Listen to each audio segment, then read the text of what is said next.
আসসালামাইকুম। যারা নতুন প্রাইভেট কার চালাচ্ছেন বা চালাবেন, তারা এসি বুঝতেছেন না বা এসি ঠান্ডা হচ্ছে না, তাহলে কি করণীয়? ধরেন আপনার এগুলি অফ আছে, ঠিক আছে, এগুলোকে আপনার অন করতে হবে। ঠিক আছে, এই যে এগুলি অন করতে হবে।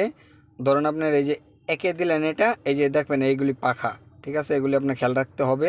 এগুলি পাখা, এগুলি আপনি ধরেন অন করে এই যে দিলেন, আমার এই যে বাতাস আসতেছে, ঠান্ডা বাতাস আসতেছে।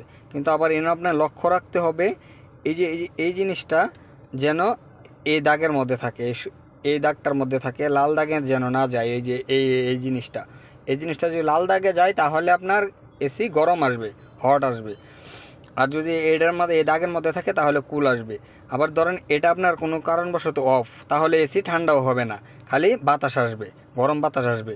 তাহলে আপনার এটা খেয়াল রাখতে হবে, এটা এসি, এই যে এসি লেখায় আছে, এটা আপনার অন রাখতে হবে। আর এটা হচ্ছে ভিতরের আবহাওয়াটার জন্য এটা। আর আপনি যত পাখা বাড়াবেন, বাতাস বাড়াবেন, এই যে এখানে ফ্যান যত বাড়াবেন, তত আপনার বাতাসের স্পিড বাড়বে।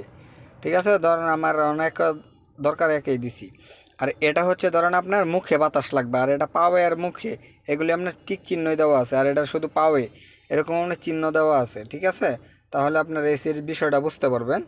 ধন্যবাদ। ঠিক আছে, আরও কোনো নতুন নতুন ভিডিও পেতে চাইলে আমার পেজটি ফলো করেন। ধন্যবাদ। আসসালামু আলাইকুম।